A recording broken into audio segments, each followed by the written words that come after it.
So this actually is a sermon that was originally written by Sarah Scher, and our quote unquote sister community, the other community that I serve in Oregon, is also doing a version of this sermon today. So we can just join with them from one coast to the other as we indulge in some chocolate and this adapted, revised, edited sermon that I have put my hands on, but receive with gratitude by Sarah Scher. It's titled, "Love is Like a Box of Chocolates." Love, such a powerful feeling, such a confusing word. I can say, I love my child, and I can also say, I love potato chips. Both of these statements are true, but I assure you that my feelings for Pringles pales in comparison to the connection that I have for my child. Love takes many forms and can mean a lot of different things. And we all experience love differently, even love that might look the same on the outside. The ancient Greeks had something that helped. They had different words for different kinds of love. One of these words was eros. Eros is the passion that lovers feel. It's the head over heels attraction that's connected with romance. Eros serves as tinder for love poets like Neruda and as the inspiration for the love songs that we hear on the radio. But the ancient Greeks often considered Eros to be dangerous because of its out of control nature. Eros can be a powerful force. The heat of it might be seductive, but be careful or you might get burned. Another kind of love is pragma, or enduring love, committed love. Love that lasts over time must include compromise, and at times it also includes a sense of duty or obligation. When romantic relationships begin, we often say that we are falling in love. Pragma indicates security and groundedness. It's more like being rooted in love, or perhaps in the unhealthy sense, bound to or chained to love. It's more deeply committed and connected than that feeling of falling or flying free or soaring. Pragma navigates the hills and valleys of life, and it reminds me of Mary Oliver's poem, Rhapsody. Love is an opera, a history, a long walk that includes falling and rising, while the heart stays as sweet as a pea.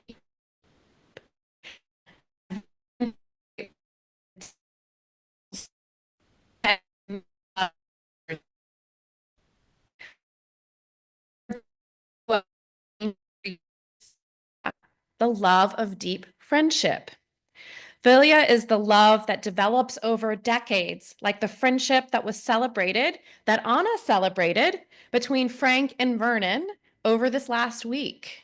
Two friends, if you haven't read Anna's writing in the newsletter last week, go back and look at it. It was really lovely. Two friends who mutually admire and celebrate one another, who share of themselves with each other, who appreciate commonalities and kindred connection. Philia exists between people who join together to fight for a just cause. It exists between members of a support group who've shared deeply over time. Philia is consistent like a heartbeat. It has a pulse and a rhythm that is trustworthy and long-lasting. Then there is ludus, or playful love. Ludus can range from a flirtatious salsa dance to the flamboyance of a Mardi Gras carnival. It's a jocular love. It's more like a game than a commitment or a deep connection. And it can be very pleasurable, but not always. In ludus, we might be competing with one another or attempting to one-up each other with playful jabs, while attempting to be the winner potentially with the other, the loser, but it can be quite fun. While ludus might be enjoyable and bring with it a certain rush of excitement or a flush to our cheeks or laughter to our bellies, it can also be momentary, and it can sting if we're not careful. Then there's agape, or selfless love. We often refer to agape as empathy or compassion. Agape is what keeps us steady, warm, and friendly as we care for others who are sick or infirm. Agape helps us show up at the door with a mask when other people are sick or hurting. Agape is what urges us to rush towards tragedies in order to help those in need, rather than turning away. Buddhists call this bodhicitta, or loving kindness. And if you were to read the Christian Bible in its original Koine Greek, this is the word that you would see over and over again, this form of love, agape. The biblical reading from 1 Corinthians that we so often hear, the one about faith, hope, and love, is referring to agape. And if we replace the word love with compassion in the biblical text, it reads like this: compassion is patient. Compassion is kind. Compassion is not envious or boastful or arrogant or rude. Compassion does not insist on its own way. It is not irritable or resentful. It does not rejoice in wrongdoings, but rejoices in the truth. Compassion bears all things, believes all things, hopes all things, endures all things. Compassion never ends. Faith, hope, and compassion abide, these three, and the greatest of these is compassion, is agape love. Last on the list of Greek words for love is philautia, or the love for ourselves. This kind of love is incredibly important, and it also, like the others, needs to be balanced. So there's that positive self-esteem and self-confidence, which is healthy. And in fact, devotional self-love is the basis of self-care, which keeps us grounded enough to be able to care for others, to be able to show up at the door for others in need. This is the kind of love that I remember having to cultivate for myself when my child was an infant or a young baby. I knew I must go to sleep. I must get my rest. I must eat nourishing foods. I must put away my cell phone so that I could be resourced enough to have the energy and attention needed to be present to care for that young being as a parent. On the flip side of this, an unbalanced self-love can lead to arrogance and narcissism. This form of self-love can be destructive, and it can overpower rather than working in concert with the compassionate love of agape. So keeping, when it's unbalanced, it's keeping a person focused on themselves alone. Unbalanced philautia isn't so good, but we need philautia to be a foundation in order to access love for others. So Forrest Gump. I didn't bring my copy of the video, but if you wanted to watch it later on Netflix, you should. In the movie by the same name, Forrest Gump says, "Love is like a box of chocolates. You never know what you're going to get." Perhaps this is, life is like a box of chocolates. I ruined my punchline. Perhaps this is true of love as well. Life is full of surprises, and love can be surprising too. Chocolate comes in many forms. The confection we usually think of is made of processed cocoa beans mixed with some kind of fat and some kind of sugar. Side note, you all had a presentation about cacao, and we have a whole other form of chocolate that we will enjoy together thanks to John and Kelly Larson, who have brought us some cacao to sip, but more about that in a moment. So the confection we usually think of is cocoa beans, fat, and sugar mixed together. And how much fat and sugar and whatever other ingredients we add determines what the chocolate tastes like. So have you ever tasted bitter, unsweetened baking chocolate? The thought of it just kind of makes my mouth dry up a little bit.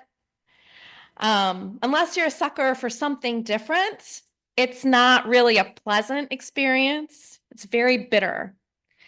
And dark chocolate, on the other hand, is, and sometimes what we call bittersweet chocolate, is made of cocoa beans, cocoa butter, and sugar. It's sweetened a little. The cocoa content is often about 70%, give or take, and the flavor is intense. Often we don't eat much of it because the bitterness slows our approach, but it's still enjoyable to many. Milk chocolate has more sugar and less cocoa than the bittersweet. There's no bitter aftertaste, so it's easier to eat and perhaps more enjoyable to some, especially to children, I seem to have noticed. But after a while, milk chocolate can become cloying in its sweetness to some. Chocolate has a well-earned reverence, but it can also disappoint. Think about the mass-produced chocolate coins or the mammoth Easter bunnies that taste a little more like wax than chocolate.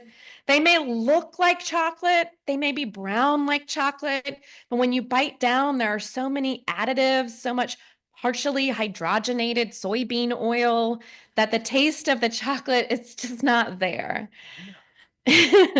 Sometimes we keep eating it though. Sometimes we keep eating it, thinking that it might somehow start tasting good, because after all, it is chocolate, but it doesn't work. It never works because its form is less rich, less full, and less reliably real. I think love can be like this. Love in the way that we talk about it in our culture today, which is just one word for the many varieties. Not everyone needs or is drawn to the same form of love. Some of us might like a 70% or even 100% dark chocolate. Some would prefer a 35% with a lot of creamy sweetness. There are even those among us who, and you can stay in the room, even though I really don't know if this is, I still respect you, but there are even some of us who like white chocolate with cocoa butter, sugar, and milk, but no dark cocoa beans at all. There's a wide variety of taste when it comes to chocolate, and those tastes and our needs change throughout our lives. I mean, wait, am I talking about love now? Like all the areas of life, love and chocolate, we also don't always get what we want. Sometimes we may be drawn to excitement, while others we may want comfort. And I guess maybe we can just hope that if we don't get what we want, at least maybe we'll get what we need. In terms of eros and excitement, is it love or is it just a good time? The key to living in compassion and respect is to know what you seek. And if you enter a relationship, make sure you know what the other person seeks as well. So in a moment, we will take part in a chocolate ceremony by coming forward to take either a small cup of cacao presented to you by Kelly and John. And if you'd like to come forward and get started with your pouring, you can. But we do honor diversity in taste. So there are also some pre-wrapped pieces of Dove dark chocolate for those who would rather have those, or if you would like to take both, sipping cacao and dark chocolate, or a foil wrapped dark chocolate, you can. So just before we eat, so just opening it up or wrapping your fingers around your cup, hold it in your hand, maybe smell. Smell the aroma. Look, is there a reflection on the surface? Is that chocolate melting in your hand a little? So now, after you've suspended your after you've been in suspense, suspended the moment before tasting, just begin rather slowly, just a tiny sip, maybe a tiny bite, and just savor what you have.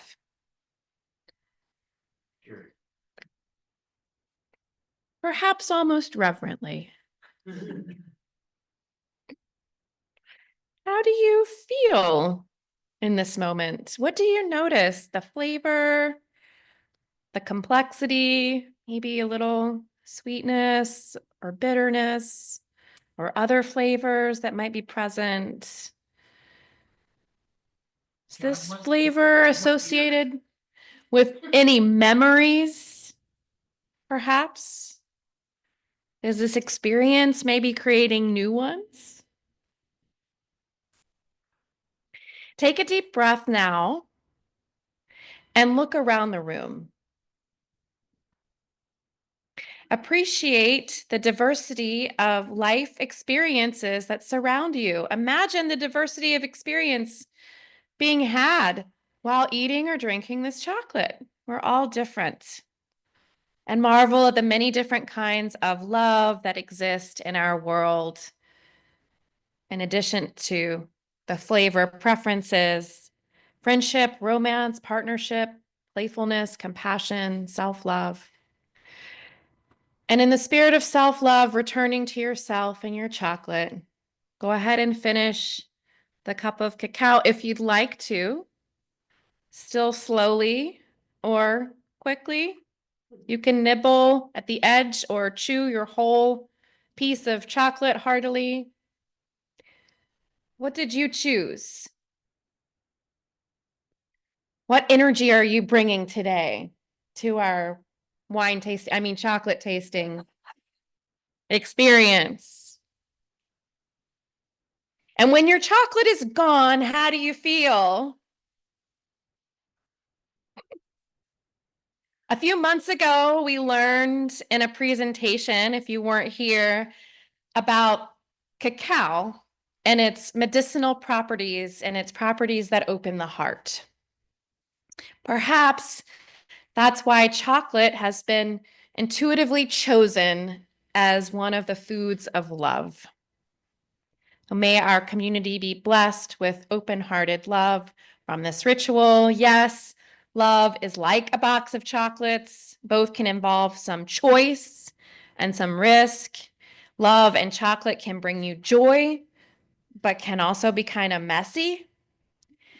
Different people have different tastes and different desires, but know that your love and your life here is honored as we grow in compassionate community. Thank you.